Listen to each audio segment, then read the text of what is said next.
여러분들에게 구원이 필요하십니까? 해방이 필요하십니까? 예. 오늘 우리가 보혈의 능력에 대해서 찬양했습니다만 우리들에게는 보혈의 능력이 정말 필요합니까? 우리에게는 정말 죄와 사망에서 해방되는 은혜가 필요합니까?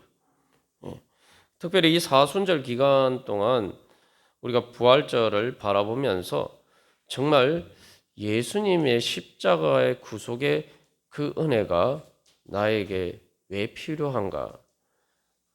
그리고 정말 예수님의 그 부활의 은혜가 나에게 또 필요한가?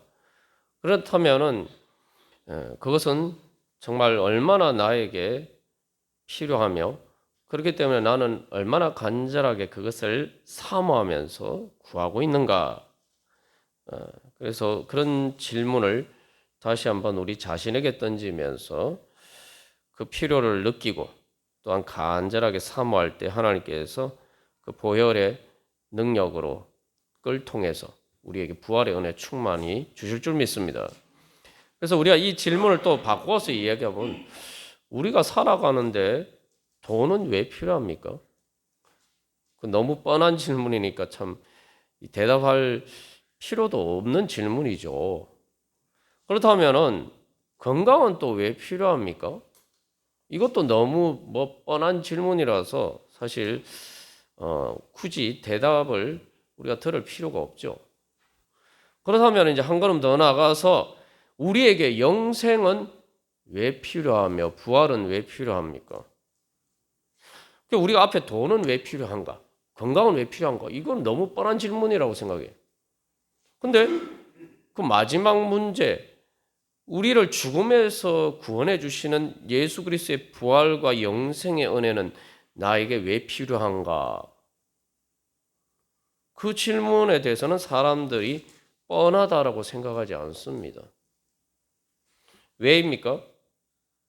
육신을 따라 살기 때문입니다. 왜냐하면 육신을 따라 산다는 것은 단순히 몸을 따라 산다는 게 아니라 우리가 먹고 사는 문제가 중요하지 않다는 게 아닙니다. 육신을 따라 산다. 이게 중요한 게인데 몸이 아니라 육신이라고 표현할 때는 죽음의 한계 안에 있는 그 육신이 내 모든 삶을 결정하는 최종적인 기준이 된다는 거죠. 그러니까 따른다라고 표현하잖아요. 그래서 육신을 따라 살기 때문에 돈도 필요하고 건강도 필요한데 부활과 영생은 필요하지 않은 거예요. 왜냐하면은 죽어서 썩어질 육신에게는 영생이나 부활이나 천국이나 하나님 나라는 필요 없기 때문에 육신의 한계 안에서는 그런 것들이 존재하지 않기 때문이에요. 그래서 육신을 따라 살면은 오늘 말씀처럼 육신의 일만 생각한 거예요. 돈도 중요하고 건강도 중요한데 그것만 생각하는 거예요. 그래서 정작 거기서 내가 어떻게 내가 죄와 사망의 권세에서 해방될 수 있을 것인가 이것에 대해서는 전혀 생각하지 않고 살아간단 말이죠.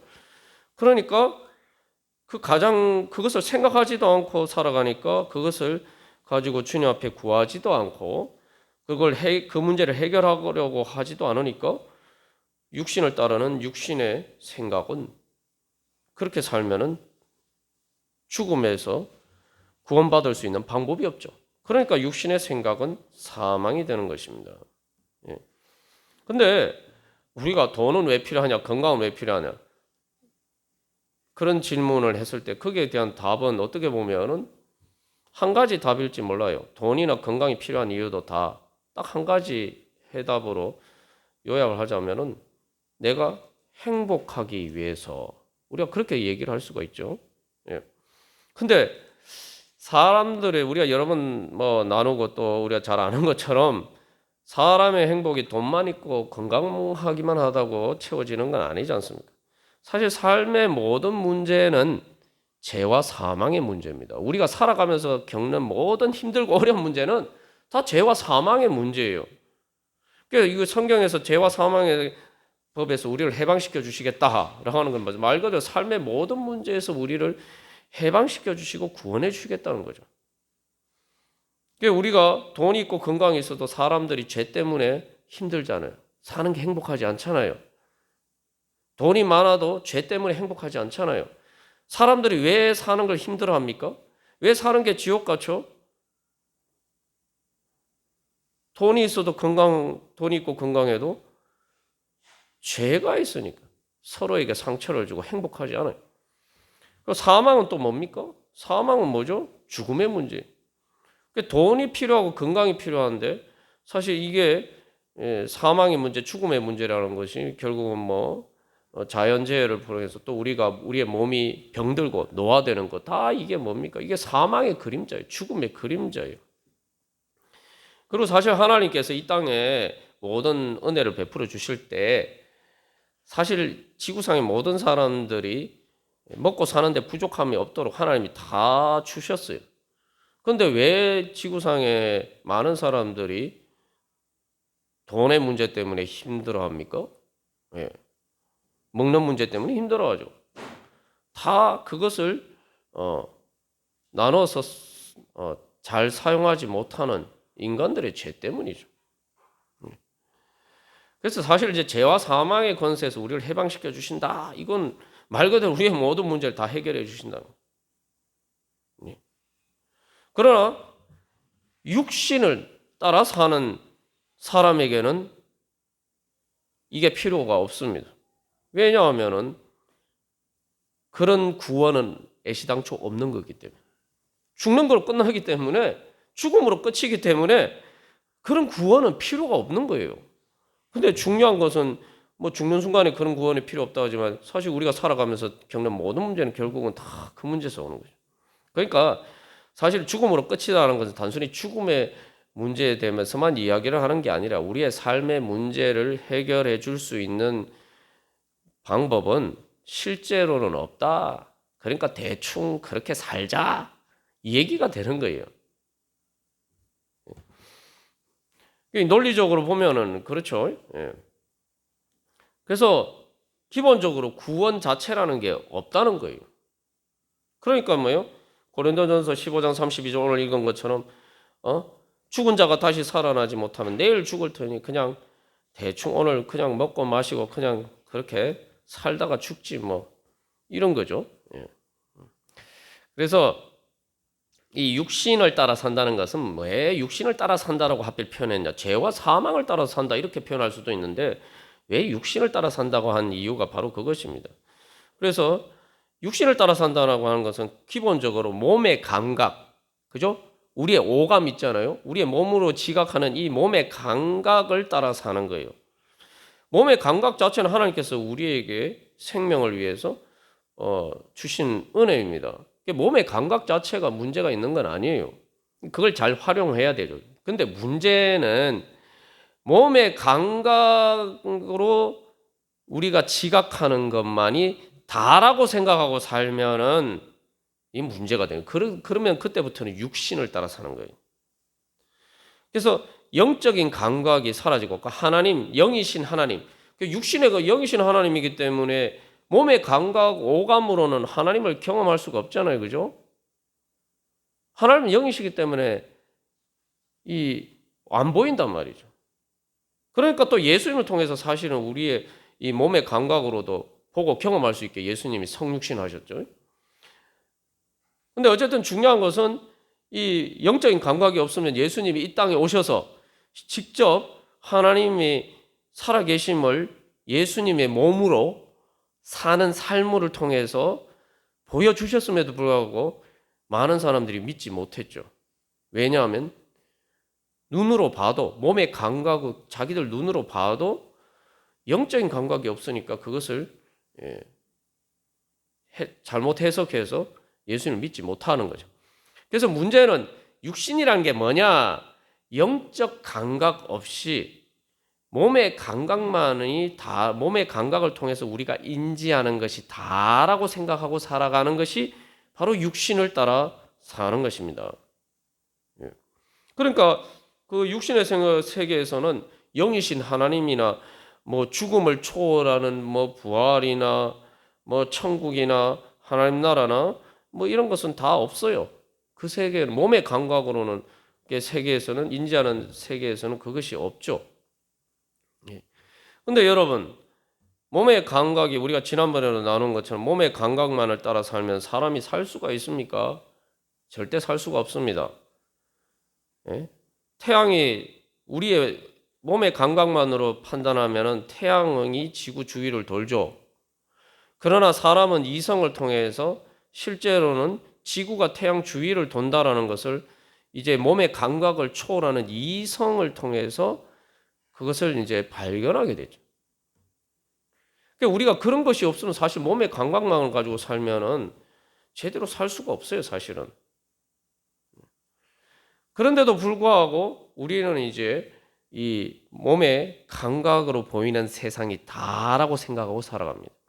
그러니까 이제 여기서 이제 두 가지 방향으로 나뉘는 거예요. 사람들의 생각이 두 가지로 나뉘는 건데 이제 이 근대 과학 문명이 과학 혁명이라는 일들이 일어나고 그래서 이제 아주 뭐 뉴턴의 만유인력 법칙이 발견되고 본격적으로 이렇게 과학 혁명을 통해서 또 산업 혁명을 통해서 비약적인 발전을 이루게 되죠.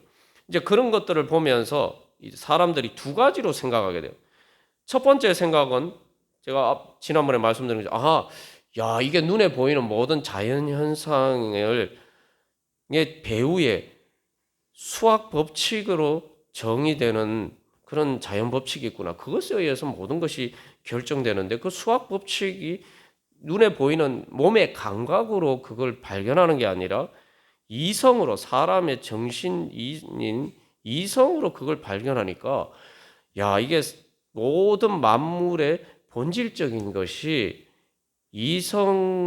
사람의 이성과 같은 정신적인 거나 관념적인 것이구나. 이렇게 생각하는 사람들이 생겨났어요. 그걸 이제 관념론이라고 하는데, 뭐 여러분 뭐 여기서 뭐 어려운 걸 생각할 필요 없어요. 그냥, 자연 현상이 있으면 수학 법칙에 의해서, 뭐 뉴턴의 만유인력 법칙이 그렇잖아요. 간단한 그 공식의 수학 공식에 의해서 모든 만물이 움직이니까, 그걸 발견한 거는 몸의 감각이 아니란 말이죠. 그러니까 정신 이성으로 발견했으니까 야, 이게 신적인 거구나. 자연을 눈에 보이는 물질 세계를 초월하는 신적인 거구나. 그게 뭐 예수를 믿는 사람은 그게 하나님의 형상이다. 뭐 이렇게 얘기를 하고 어쨌든 그게 결국은 눈에 보이는 모든 물질 세계의 근본 원리구나. 이렇게 생각하는 사람들이 생겨났어요. 근데 반대로 또 생각하는 사람들도 생겨났어요. 뭐냐면은 이게 결국은 하나님이 세상을 다 다스린 것 같았는데 사람이 이 자연 법칙을 통해서 감각적인 경험을 통해서 그걸 관찰하고 그래서 자연 법칙을 발견하니까 야, 이게 눈에 보이는 과학이라는 게 다 물질 세계를 다루는 거 아닙니까? 자연과학이라는 게 말 그대로 과학이 그냥 과학이 아니라 자연과학이잖아요. 그러니까 자연의 물질 세계잖아요. 그러니까 이 물질 세계가 이게 눈에 보이는 세계가 다구나 이렇게 생각해서 모든 근본 원리가 물질이다라고 생각하는 사람들이 또 생겨났다 이 말이죠. 근데 이제 그 후자가 바로 이제 유물론이라고 하는데 제가 왜 이 얘기를 드리냐 하면은 우리가 실질적으로는 다 유물론에 따라서 살아간다 이 말이죠. 우리가 생각할 때 뭐 공산주의만 유물론이라고 생각하는데 죽음으로 끝난다고 생각하면 그게 바로 유물론입니다. 몸의 감각으로 보이는 이 세상이 다다라고 생각하는 게 유물론이에요. 그게 실제로 공산주의 유물론하고 별 차이가 없어요. 네. 그렇지 않습니까? 그죠? 그러니까 내 눈에 보이는 내 몸의 감각으로 보이는 이 물질 세계가 전부라고 생각하는 거예요. 그러니까 대부분의 과학자들이 그렇게 생각해요. 사실 자기들은 이 오감으로 몸의 감각으로 자기들이 그런 자연 법칙을 발견하는 게 아님에도 불구하고 자기들이 다루는 자연과학, 자연의 물질 세계가 모든 세계라고 생각해요. 그러니까 어떻게 생각합니까? 우리의 정신 현상은 뭐냐 하면은 우리의 뇌에서 이 물리적인 화학적인 반응에 의해서 생겨나는 게 정신이라고 생각하는 거예요. 그게 유물론입니다. 그게 육신의 생각이에요. 그러니까 죽으면 끝난다라고 생각하는 거, 그게 바로 유물론입니다. 예? 예. 그게 유물론이에요.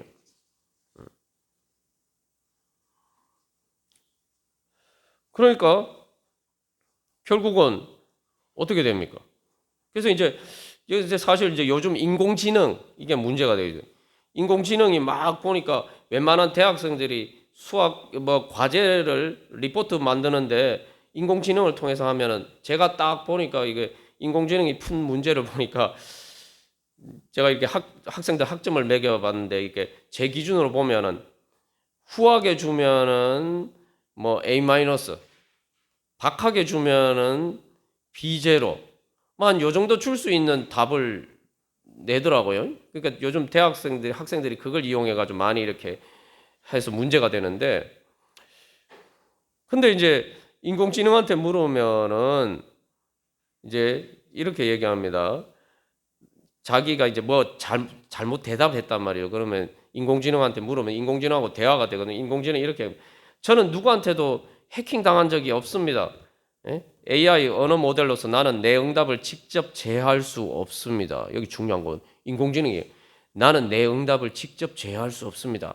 제 답변은 제가 훈련받은 알고리즘과 데이터를 기반으로 생성되며 제 능력이 닿는 데까지 정확하고 유용한 정보를 제공하기 위해 최선을 다할 뿐입니다. 인공지능이 이렇게 대답해요.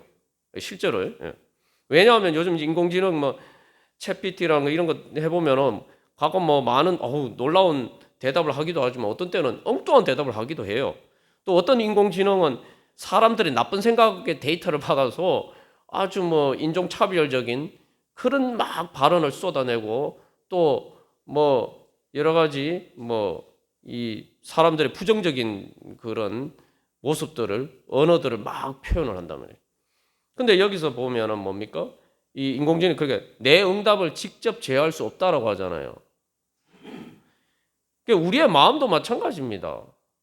인공지능이 수학 문제도 잘 풀고 정말 어떤 사람보다 많은 지식을 가지고 있지만 자기 응답을 자기가 직접 제어할 수 없다고 얘기해요. 우리도 마찬가지입니다. 우리의 정신도 이성도 마찬가지예요. 마음도 마찬가지예요. 내 마음의 생각과 감정과 의지도 마찬가지예요. 내 생각과 감정과 의지, 내 마음을 직접 내가 제어할 수 없어요. 네. 그래서 인공지능의 자기 답변은 자기가 훈련받은 알고리즘과 데이터를 기반으로 형성된다. 이게 뭡니까? 알고리즘과 데이터가 뭐죠? 알고리즘, 이게 법이죠. 죄와 사망의 법의 알고리즘에 의해서 형성이 되어 있으면 모든 정보가 데이터가 들어와도 그 알고리즘에 따라서 생각하고 느끼고 행동해요. 예. 그 데이터를 기반. 그래서 자기가 받은 데이터, 말씀의 데이터를 받아들이냐, 아니면 세상적인 데이터만 받아들이냐 따라서 대답하는 게 틀려져요. 대답하는 게 틀려진다는 건 내가 생각하고 느끼고 원하는 것이 달라진다. 그러니까 인공지능을 사실은 그 만드는 그 알고리즘과 데이터를 주입하고 알고리즘을 만드는 인간이 그 뒤에 있죠. 그게 이제 비유적으로 얘기하면 영적인 거죠. 우리에게는. 근데 이제 그런 거 없다 이렇게 생각하고 결국은 다 이게 자연 현상의 물리적인 화학적 현상에서 이 인간 정신 현상이 나타난 것이다 이렇게 이제 이야기를 한다. 오늘날 많은 과학자들이 그렇게 생각하고 살아갑니다. 그래서 이런 문제들, 이런 유물론에 따라 살아가면은 행복할까요? 행복할까요? 행복하지 않습니다, 이게. 유물론에 따라 아주 극단적으로 하면 오늘 이제 고린도전서 말씀에 아니 내일 죽을 터이니 예? 다시 살아나지 못한 내일 죽으면 끝나니까 여기 내일이라는 것은 말 그대로 내일이죠. 내일. 예? 여러분 내일 내가 살아있을 줄 아무도 장담할 수가 없잖아요. 그죠? 예. 내일 죽을 때는 먹고 마시자. 오늘 내 이 몸이 살아있을 때 내 몸의 욕구를 최대한 만족시켜야 된다. 그게 삶의 의미라고 생각하고 살아가는 거죠. 예. 그러니까 이제 그렇게 살아가게 되면은 결국은 몸의 그 육체와 마음에 원하는 것이라는데 그걸 이제 골로새서에서는 땅에 있는 지체라고 얘기하고 악한 정욕, 사욕과 악한 정욕이라고 이야기하는데 그 내 몸의 그냥 본능에 따라서 내가 그냥 이 땅에서 그 먹고 사는 데 필요한 것 그것에 따라서만 그것만 기준으로 해서 살아가는 거예요. 예. 그러니까 세상이 지옥처럼 되는 거 아닙니까, 여러분, 그죠? 그러니까 세상이 지옥처럼 되는 거 아닙니까? 다 자기 이익만을 위해서 결국 살아갈 수밖에 없는 것이고, 예. 그게 이제 결국 몸의 본능을 따라 살아가게 되고, 여러분, 그래서 이제 유물론의 제일 끔찍한 결과를 보려면은 우리가 이제 공산주의 사회를 보면 알 수가 있죠. 예. 그래서 지구상 가장 많은 사람을 죽이는 끔찍한 비극들이 바로 이 공산주의에서 일어났잖아요. 그런 거에는 사실 인간이 중요한 거예요. 죽으면 다 끝인데 사실은 그래서 사실은 우리가 죽으면 끝이라고 생각하면 아무리 좋게 포장해도 뭐 고상하게 뭐 시를 쓰고 노래를 부르고 뭐 철학을 하고 해봐야 다 헛된 것입니다. 솔직히 다 헛된 거예요. 그냥 물질 현상이에요. 인공지능이 하고 똑같은 거예요. 근데 그렇다고 사람들이 다 생각하고 살아요. 예. 그런데 나는 공산주의를 싫어하기 때문에 반대하기 때문에 난 유물론이 아니야 이렇게 얘기하는데 예? 죽으면 끝이라고 생각하면 유물론입니다. 그리고 우리가 예수를 믿는다고 하면서도 유물론에 따라 살 때가 많아요. 왜냐하면 하나님이 영적인 감각이 발달이 안 돼 있으니까 영적인 감각에 하나님은 잘 보이지도 않고 내 눈에 육신의 감각에 보는 건 세상 사람들처럼 그냥 그거는 잘 보이는데 하나님은 잘 안 보이고 그러니까 가데스 바네아에서 이스라엘 백성이 열정 탐꾼이 그래서 하나님을 배신한 거 아닙니까? 그래서 가나안 땅에 못 들어갔잖아요. 가나안 땅에 올라가지고 우리 천국에 못 들어갔잖아요. 그들은 눈에는 거인 족속만 자기들이 싸워야 되는 거인 족속만 보이고 하나님이 안 보여요. 눈에 안 보이는 하나님은 안 보이니까. 그런 문제가 없을 때는 하나님 잘 믿는데 딱 내 앞에 직면했을 때 구체적으로 내 삶의 현실적인 문제로 뭔가 이렇게 이 몸의 감각에 보이는 어떤 문제들이 딱 내 앞에 직면하게 되면 그게 너무 커서 하나님이 안 보이는 거예요. 그게 육신을 따라 사는 겁니다. 근데 그렇게 사니까 어떻게 이스라엘 백성들 열정 탐꾼의 말을 따르는 사람들 어떻게 했습니까? 광야에서 40년 뺑뺑 돌다가 다 죽었잖아요. 네. 가나안 땅에 못 들어가고. 그러니까 육신의 생각은 사망이에요. 육신의 생각은 죽는 거예요. 죽는 게 당연하죠. 육신의 생각에는 죽음에서 부활하는 게 없으니까 당연히 육신의 생각을 따르면 죽는 거죠. 죽음이 끝이다라고 얘기하니까. 그죠? 예. 그런데 이게 중요한 것은 사람이 그렇게만 살 수 있냐 이거예요. 정말 자기의 본능을 따라서 죄를 지으며 살아가는 사람도 정말 그것만으로 정말 만족하면서 살아갈 수 있냐는 거죠. 사람이기 때문에 그게 안 되는 거예요. 사람이기 때문에. 동물은 제가 뭐 동물 입장이 안 돼봐서 모르겠지만 동물하고 사람하고 근본적으로 다른 차이가 있어요. 동물은 자기 본능이 충족되면은 만족해요. 해피해요. 근데 사람은 몸의 본능이 충족되어도 만족이 안 됩니다. 왜냐하면 사람은 원래 영적인 존재였기 때문에. 그러니까 이제 육신을 따르게 되면 이제 몸의 감각이 다잖아요. 몸의 감각이 보이는 게 다니까 그게 최고 기준이 되는 거예요. 그러면은 마음도 이제 마음도 몸의 감각을 통해서 들어오는 것만 그것에 따라서만 판단하고 느끼고 행동하니까 마음도 뭐예요? 육신을 따라가는 거예요. 육신의 감각을 따라가는 거예요. 몸의 감각이 문제가 아니라 몸의 감각이 마음이 영을 따라가고 그죠? 그 다음에 육신의 감각이 마음을 따라가야 돼요. 영이 내 마음을 통제를 하고 그 다음에 그 마음이 내 몸을 통제할 수 있어야 돼요. 그래야 우리가 인간답게 살 수가 있어요. 근데 이게 영적인 감각이 없어져 버리니까 그죠? 몸의 감각만 있으니까 판단 기준이 그것밖에 없잖아요. 그러니까 그것만 따라 사는 거예요. 마음이 이제 오히려 몸의 감각에 지배를 받는 거예요. 그걸 따라가는 거예요. 몸의 감각을 내가 원하는 대로 통제를 해야 되는데 거꾸로 돼버린 거죠. 그럼 여러분, 우리의 삶의 문제가 뭡니까? 저도 제 삶이 지옥 같았을 때 환경이 어려워서 아니에요. 환경이 어려운 건 환경이 어려워도 소망이 있으면 돼. 마음에 소망이 있으면 돼. 근데 제가 정말 이게 방법이 없구나. 내 인생 끝났구나 생각해 들었을 때는 환경의 문제 때문이 아니다.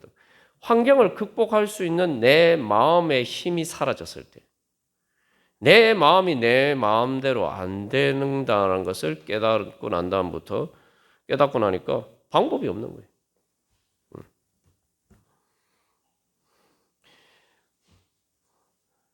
그래서 사람들이 다 문제가 뭡니까? 자기 마음을 통제를 못하니까 바람 부는 대로 마음대로 하다 보니까 어떻게 돼요? 예? 자기 인생도 망가지고 남도 힘들게 만들고 남에게도 고통을 주고 자기도 고통스럽고 아주 뭐 서로 지옥을 만드는 것이. 마음이 마음대로 안 되니까. 마음을 통제를 못하고 내 육신의 본능을 몸의 본능을 통제 못하면 세상이 어떻게 됩니까? 난장판이 되죠. 세상에 죄를 짓는 많은 범죄자들이 뭡니까? 마음으로 몸의 본능을 통제를 못하니까 문제가 생긴 거예요. 그게 다 육신을 따라가니까 그런 거죠. 그래서 마음으로 육신을 잘 통제해보려 해도 결국 중요한 것은 마음이 채워지지 않는다 이 말이죠. 마음은 그래서 원래 영의 그릇이에요. 영의 그릇이다. 이게 뭐냐면은 하나님 영의 그릇이기 때문에 마음은 영적인 것으로만 진정한 만족을 얻을 수가 있습니다. 이 본질을 우리가 잊어버리고 살니까 자꾸 행복을 못 찾는 겁니다. 그래서 전도서 3장 11절에서 하나님이 중요한 진리를 가르쳐 주셨죠. 하나님이 모든 것을 지으셨다. 이게 중요해요. 하나님이 모든 것을 지으셨다. 눈에 보는 자연 물질이 그게 자연이 다가 아니고 하나님이 그 모든 것을 지으셨다는 거예요. 그래서 때를 따라 아름답게 하셨고 그런데 중요한 것은 뭐예요? 사람들에게는 영원을 사모하는 마음을 주셨다. 영원을 사모하는 마음이라죠. 마음. 그래서 사람의 마음은 기본적으로 영원히 뭔가 세상에 영원한 건 하나님밖에 없잖아요. 영원하신 하나님을 담는 그릇이 사람의 마음이라면 그게 이제 영의 그릇이죠. 영을 담는 그릇이에요.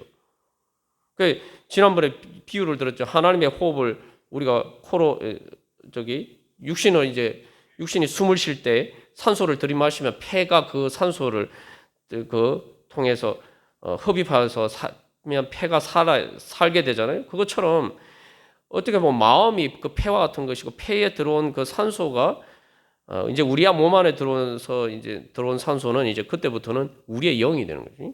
성령을 통해 바람이 통해서 들어오는. 비유로 들면 그런 건데 사실 비유라고 얘기하지만 몸이나 영이나 다 똑같은 원리로 하나님 만드셨기 때문에 이게 비유가 딱딱 맞아 떨어지는 거예요. 그래서 마음은 기본적으로 우리의 마음을 채울 수 있는 것은 하나님밖에 없습니다.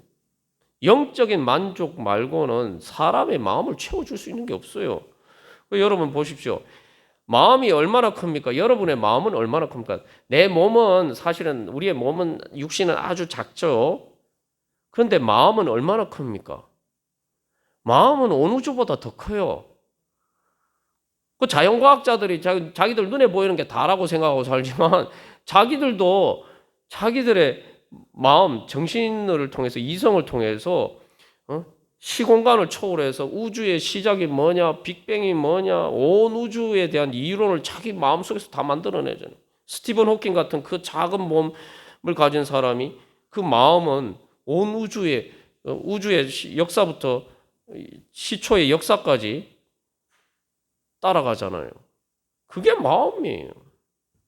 아니 근데 그 마음을 눈에 보이는 물질적인 것으로 채울 수 있다고 생각하는 것 자체가 허황된 착각이죠. 채워줄 수가 없어요.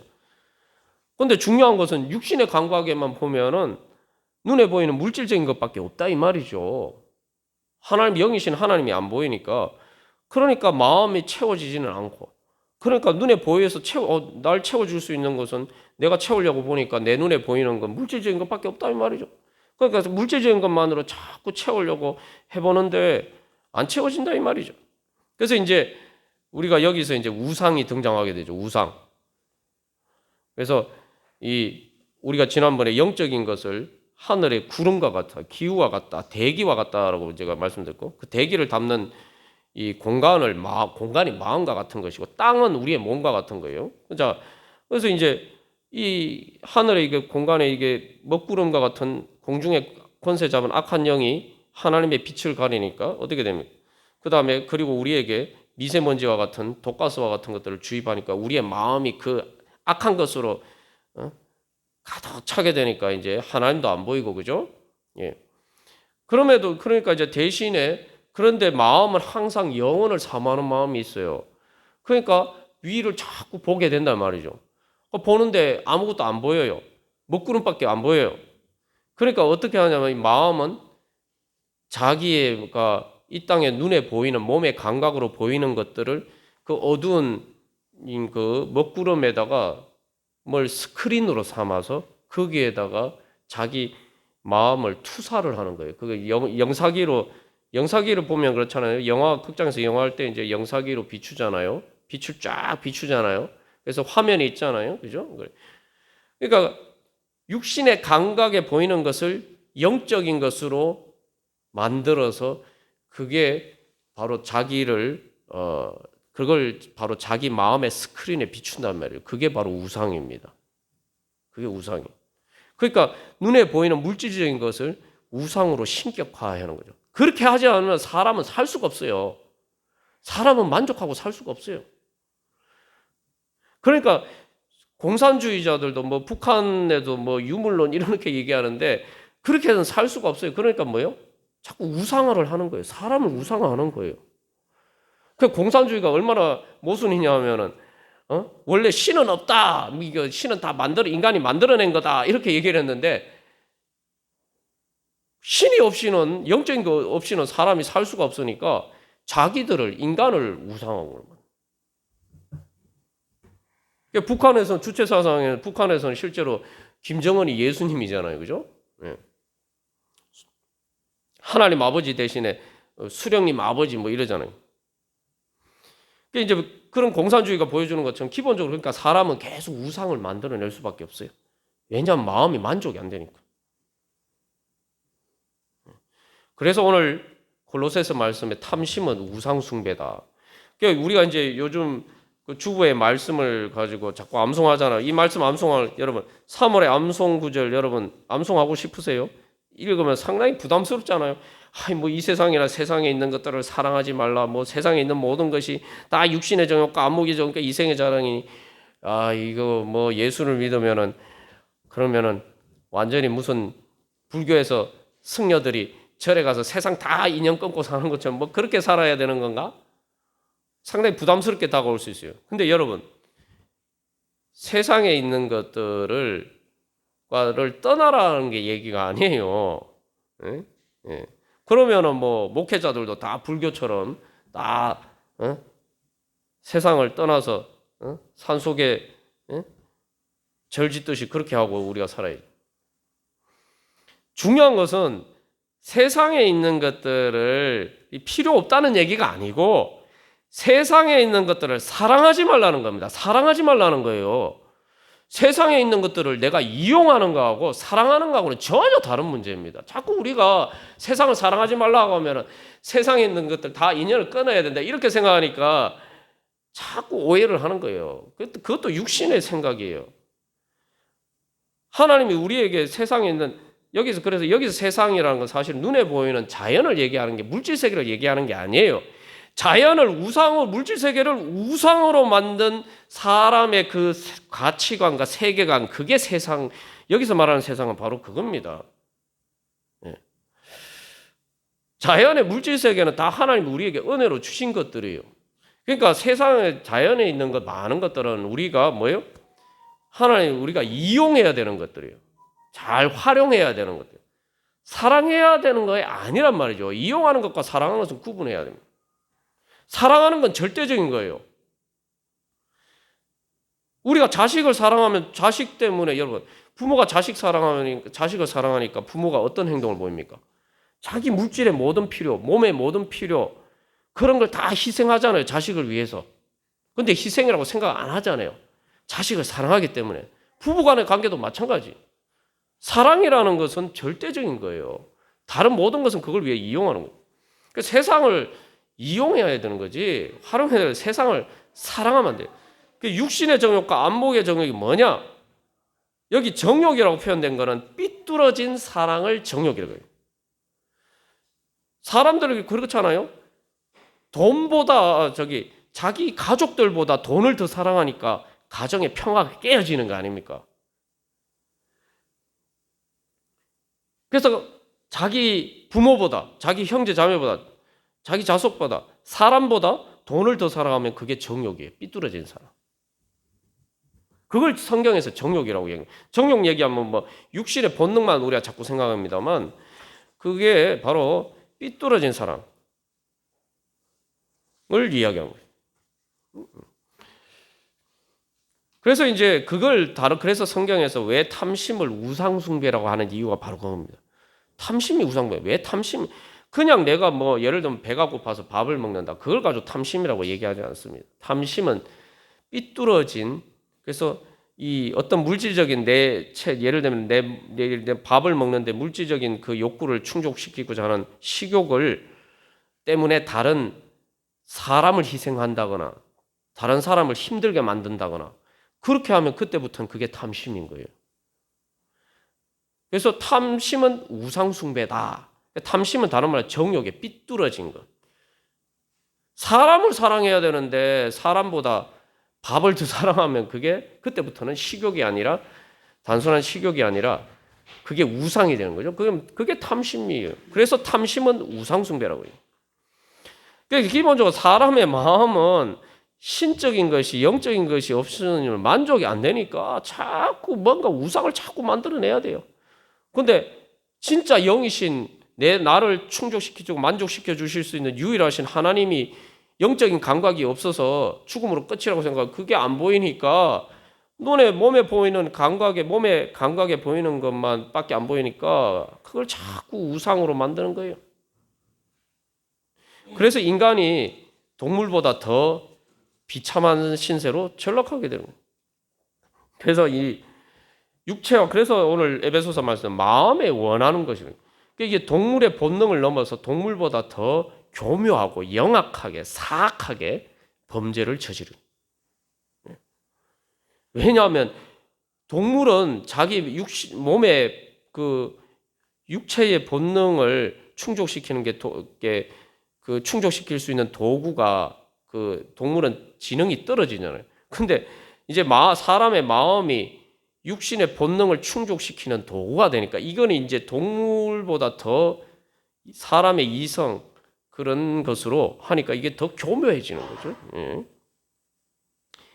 결정적으로 결국에서 이제 전쟁이라는 게 이제 대표적인 경우고. 그래서 어쨌든 중요한 것은 그래도 아무리 해봐도 안 채워져요. 우상으로 아무리 만들어도 안 채워지니까 자꾸 더 욕심을 부는 거예요. 아니 돈이 먹고 살만하고 그래도 뭐 자기 마음대로 뭐 펑펑 쓰고 뭐 여행도 하고 좀 이렇게 살 만큼 돈이 있는데도 불구하고 자꾸 욕심을 부려요. 왜냐하면 채워지지 않으니까. 그런데 원래 마음은 하나님의 영이신 하나님으로 채워져야 되는 것인데 돈으로 아무리 채운다고 그게 채워집니까? 그러니까 자꾸 점점 절망의 늪으로 빠져들어가고 탐심은 점점 커져가고 그죠? 결국은 이제 인간의 비참한 상태는 허무감을 벗어날 수가 없어요. 그리고 계속 불안한 거예요. 불안해. 내 마음이 채워지지 않고 계속 불안해. 불안하니까 뭐요? 더 이렇게 탐심의 우상숭배로 나타나서 그게 집착 증세로 나타나. 집착 증세로 나니까 사람을 자꾸 괴롭혀요. 결론적으로 오늘 말씀에서 영을 따르는 것은 한마디로 하면 여러분 이것만 기억하시면 됩니다. 내 영을 따르는 게 뭐냐? 하나님을 아빠라고 부르짖는 거예요. 여러분 인생을 살면서 사람들이 왜 문제가 생기냐면은 다 어른이 안 돼서 그래요. 어른이 안 됐다면 그건 뭔 얘기냐? 자꾸 우리가 어렸을 때는 그죠? 어렸을 때는 엄마 아빠가 다 뭐 해주잖아요. 그런데 우리가 조금만 자라도 엄마 아빠가 그렇게 해줄 수가 없잖아요. 근데 나이가 들어서도 자꾸 다른 사람한테 엄마 아빠가 해주듯이 자꾸 요구하는 거예요. 내 엄마 아빠처럼 해달라는 거예요. 그러니까 엄마 아빠처럼 해줘야 되는데 그렇게 안 해준단 말이죠. 그러니까 왜 나한테 이렇게 해? 여러분, 부부 관계에서 문제가 생기는 이유도 그겁니다. 부부 관계에서 문제가 생기는 이유도 그거예요. 부부는 기본적으로 그래서 우리가 엄마 아빠의 사랑을 받았으면은 그 다음부터는 내가 사랑하는 내가 엄마 아빠와 같이처럼 다른 사람을 사랑하는 존재가 되라고 엄마 아빠를 통해서 하나님이 우리에게 사랑을 주신 거예요. 절대적인 희생적인 사랑을 우리가 받고 그 안에서 자라게 하신 거예요. 그런데 컸으면 이제 그 다음에 다른 사람에게 엄마 아빠 역할을 해야 되는데 자꾸 다른 사람에게 너 왜 나 엄마처럼 안 해줘? 왜 나 아빠처럼 안 해줘? 다 이거예요. 그러니까 부부 관계가 행복하지 않은 거예요. 부부는 서로 사랑해야 되는 건데 자꾸 엄마 아빠처럼 그런 하나님한테서만 바랄 수 있는 걸 자꾸 사람들한테 바라니까 문제가 생기는 거예요. 근데 여러분 솔직히 우리 생각해 봅시다. 인생에서 우리가 살아오면서 세상에 지구상에 산 사람들 중에서 나한테 제일 잘해준 사람이 누굽니까? 엄마 아빠잖아요. 근데 여러분 엄마 아빠처럼 해줄 수 있는 사람이 더 있습니까? 불가능합니다. 그런 거 없어요. 그런데 자꾸 다른 사람에게 아니면 뭐 돈이나 다른 것들이 내 엄마 아빠와 같은 그런 역할을 해주기를 바라니까 지옥이 되는 겁니다. 그래서 영을 따르는 게 뭐냐? 간단해요. 세상에 아무것도 나에게 엄마 아빠가 되어줄 수 없다. 특별히 아빠라고 표현하는데 이 아빠가 중요해요. 아빠가 되어줄 수 없다.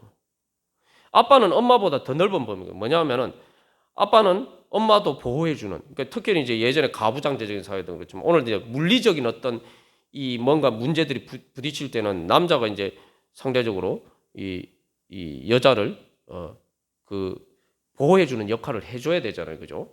예. 이거 아주 물리적인 상황이 말 그대로 이 몸의 힘이 중요한 상황에서는. 그래서 여기서 아빠라는 건 단순히 사랑하는 것뿐만 아니라 보호해 줄 수 있는 힘과 능력을 가진 존재를 이야기하는 거예요. 근데 우리가 세상 살면서 보면은 이제 더 이상 우리에게 아빠 역할을 해줄 수 있는 존재가 없습니다. 근데 우리는 아빠 없이 살 수가 없어요. 그러니까 아빠가 없으면 불안한 거예요. 그러니까 자꾸 짜증이 나고 불만 나고 다른 사람을 왜 내 아빠처럼 안 해주냐. 그게 우상입니다. 그래서 우리는 빨리 정신 차리고 하나님 말고 내 아빠가 되어주실 수 있는 분이 없다. 하나님, 아빠, 아버지, 저를 불쌍히 여겨 살려주시옵소서. 그게 바로 영적인 겁니다. 우리 이 시간 주보 3면의 기도 제목을 따라서 기도하고 우리 다 함께 기도하겠습니다.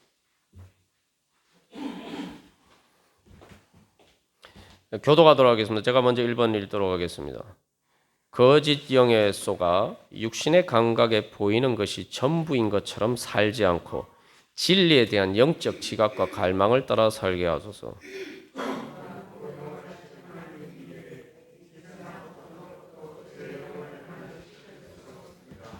우상들을 따르는 모든 탐욕을 버리고 하나님을 아빠라고 부르짖으면서 사모하오니 그 사랑과 생명과 부활의 능력으로 충만하게 채워주소서. 성령을 따르는 영으로 주님의 말씀에 따라 생각과 감정과 의지와 몸으로 사는 삶을 잘 다스려 하나님 나라를 이루어가게 하소서. 아멘. 우리 이 시간 기도하겠습니다. 주님, 제가 모든 우상 다 버리고 저를 진정으로 만족시켜주고 살려주실 분은 하나님 아빠 아버지밖에 없사오니 주여 부르짖으오니 주여 불쌍히 여기셔 살려주시옵소서. 우리 함께 기도하겠습니다.